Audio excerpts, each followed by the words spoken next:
السلام علیکم، میں ہوں ڈاکٹر شفیق، آپ کے بچوں کا معالج۔ جیسا کہ سردیوں کی اختتام ہو رہا ہے اور ابھی گرمیوں کی شروعات ہونے والی ہیں، درمیان میں ایک معتدل موسم آتا ہے 1 سے 1.5 ماہ کے لیے، جس کے اندر گرمی بھی زیادہ نہیں ہوتی اور سردی بھی زیادہ نہیں ہوتی۔ اگرچہ صبح اور شام میں تھوڑی سی ٹھنڈ ہوتی ہے، لیکن دن میں موسم کافی بدل جاتا ہے۔ تو ایسے میں چونکہ بچے ایک ٹھنڈے ماحول سے نکلے ہوتے ہیں تو بیمار ہونے کا خطرہ بڑھ جاتا ہے، بلکہ اس میں بھی اللہ کی حکمت ہے کہ سردیوں کے فوراً بعد اچانک شدت والی گرمی شروع نہیں ہوتی، کیونکہ اگر اچانک ٹھنڈے سے بچہ اچانک گرم ماحول میں آتا تو بچہ بہت زیادہ بیمار ہو جاتا۔ اللہ قرآن میں جیسے فرماتے ہیں ان فی خلق السماوات والارض واختلاف اللیل والنہار لآیات لأولی الالباب، زمین و آسمان کی پیدائش میں اور دن اور رات کے بدلنے میں نشانیاں ہیں عقل والوں کے لیے۔ تو اللہ چاہتے تو فوراً گرمی آ جاتی۔ بالکل اسی طرح جب گرمی اختتام کو پہنچتی ہے تو سردی آنے سے پہلے درمیان میں ایک معتدل موسم آتا ہے، انسان اپنے جسم کے ٹمپریچر کو باہر کے ٹمپریچر کے مطابق ایڈجسٹ کر لے۔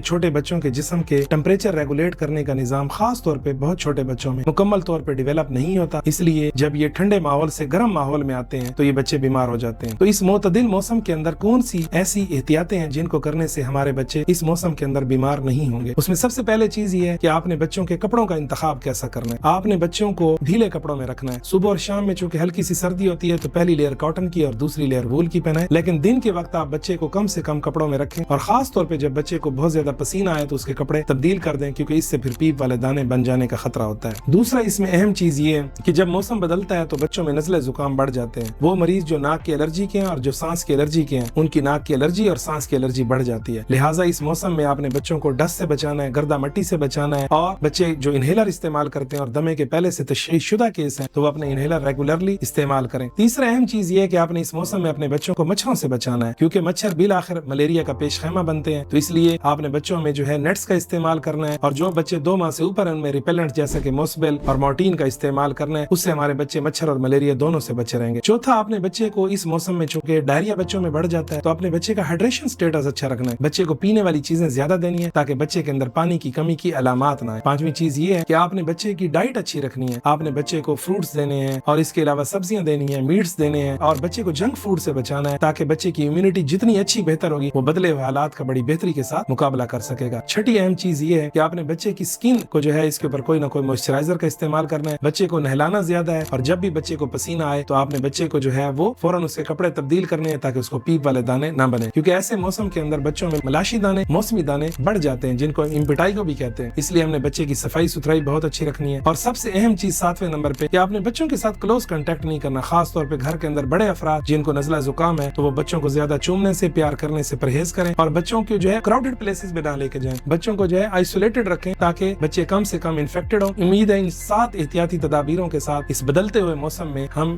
اپنے بچوں کو بیماریوں سے محفوظ رکھ پائیں گے۔ السلام علیکم ورحمۃ اللہ۔